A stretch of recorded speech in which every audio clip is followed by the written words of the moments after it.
बिस्मिल्लाहिर्रहमानिर्रहीम। सामीन, आज की वीडियो में हम अल्लाह ताला के बड़े जलीलुल कदर पैगम्बर हज़रत सैयदना इब्राहीम अलैहिस्सलाम का ज़िक्र करेंगे और ये भी बताएंगे कि हज़रत इब्राहीम अलैहिस्सलाम ने अल्लाह तबारक व तआला की तरफ से दी हुई आजमाइश पर किस तरह सब्र किया और आपकी इस इस्तिकामत का बयान करेंगे। लेकिन आगे बढ़ने से पहले आप सब अहबाब से गुजारिश है कि आप हमारा चैनल फैस्किनेटिंग इस्लामिक बायोग्राफी को सब्सक्राइब करें और बेल आइकन के निशान को ज़रूर दबाएं ताकि हमारी वीडियोस का मुसलसल नोटिफिकेशन आप तक पहुंचता रहे। तो चलिए अपनी वीडियो को शुरू करते हैं। सामीन, हज़रत सैयदना इब्राहीम अलैहिस्सलाम का आग में महफूज रहना कुरान मजीद में है और हमने इस ज़माने मूसवी से पहले इब्राहीम अलैहिस्सलाम को इनकी शान के मुनासिब खुशफहमी अता फरमाई थी और हम इनके कमालात इल्मिया और अमलिया को खूब जानते थे,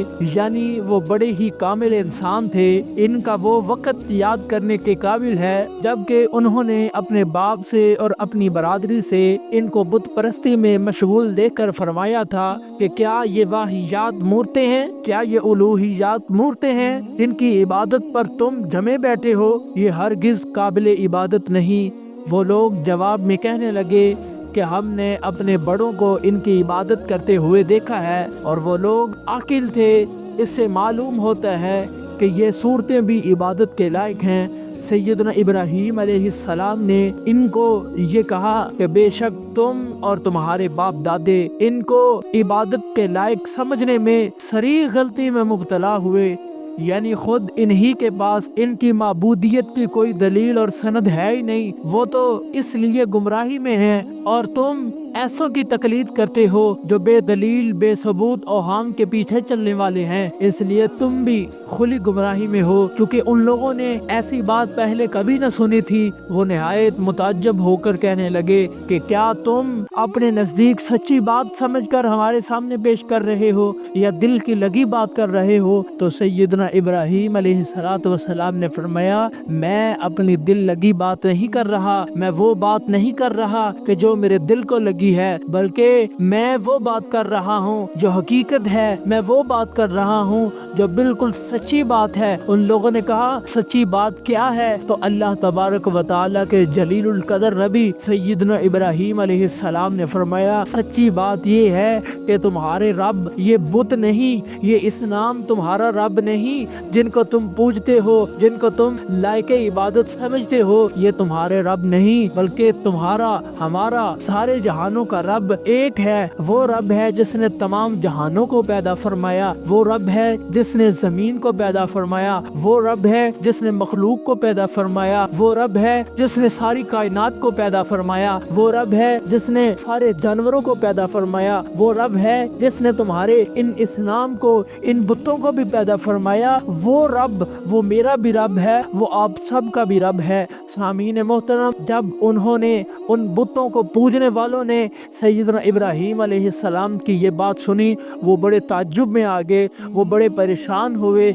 सैयदना इब्राहीम अलैहिस्सलाम ने ये फैसला फरमाया कि इनके जाने के बाद हम इनके बुतों को तोड़ देंगे। तो जब वो लोग चले गए तो सैयदना इब्राहीम अलैहिस्सलाम ने एक चीज़ लेकर पत्थर के साथ उन सारे बुतों को तोड़ दिया सिवाय एक बुत के जो सबसे बड़ा उनका बुत था, जिसकी उनके नज़दीक बड़ी अजमत थी, जो उनके नज़दीक बड़ी अजमत वाला था, जो उनके नज़दीक बड़ा मुअज़्ज़म था। सैयदना इब्राहीम अलैहिस्सलाम ने उस बुत को छोड़ दिया। तो जब वो लोग अपने बुत खाने में दोबारा वापस आए अपनी इबादत करने के लिए, तो उन्होंने जितने भी उनके छोटे बुत थे उन्होंने उन सारे बुतों को टूटे हुए देखा। वो परेशान हो गए, एक दूसरे को कहने लगे, ऐसी बेअदबी किसने की? हमारे बुतों को तोड़ने की बेअदबी किसने की? हमारे बुतों को तोड़ने की जुर्रत किसने की? हमारे बुत जो लायके इबादत हैं, हमारे माबूदों को किसने तोड़ा? तो उनका सबका एक तरफ रुझान गया सैयदना इब्राहीम अलैहिस्सलाम की तरफ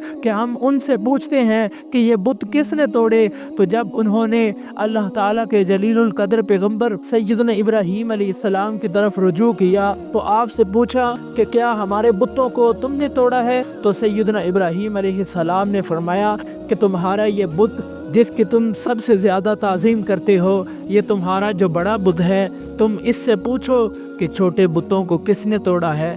تو سیدنا ابراہیم علیہ السلام نے فرمایا کہ اس بڑے بت کو پوچھو، یہ دیکھ رہا تھا سارا معاملہ، جب کسی نے اس بتوں کو توڑا ہے، چھوٹے بتوں کو توڑا ہے، تو تمہارا یہ بڑا بت کھڑا ہے، تم اس سے کیوں نہیں پوچھتے ہو؟ تو یہ جب انہوں نے سارا معاملہ دیکھا تو وہ سیدنا ابراہیم علیہ السلام پر انہوں نے نام لگایا۔ تو جب انہوں نے یہ فیصلہ کر لیا کہ ہم سیدنا ابراہیم علیہ السلام کو آگ میں ڈالیں گے، تاریخی روایات میں یہ بات موجود ہے کہ 1 مہینے تک سارے شہر کے لوگ اس کام کے لیے لکڑی وغیرہ سوختہ کا سامان جمع کرتے رہے، پھر اس میں آگ لگا کر 7 دن تک اس کو دھونکتے اور بھڑکاتے رہے، یہاں تک کہ اس کے شعلے فضائی آسمان میں اتنے اونچے ہو گئے کہ اگر کوئی پرندہ اس پر گزرے تو جل جائے۔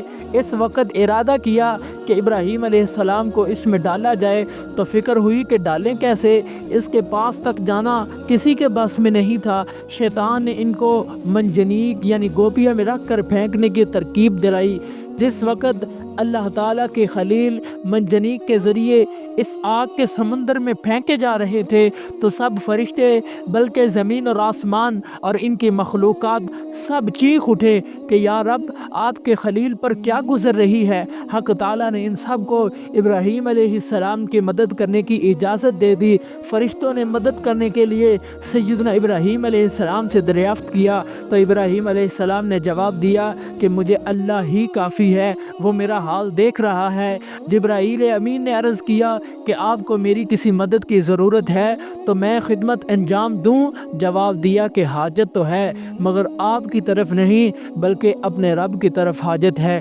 سامعین محترم، اس قصے سے ہمیں یہ سبق ملتا ہے کہ دیکھیں اللہ تعالیٰ کے خلیل، اللہ کے بڑے جلیل القدر پیغمبر حضرت سیدنا ابراہیم علیہ السلام نے کس طرح آزمائش پر صبر کیا اور اللہ تبارک و تعالیٰ کی وحدانیت کی خاطر، اللہ تبارک و تعالیٰ کی توحید کی خاطر آپ نے آگ میں جانا پسند کیا۔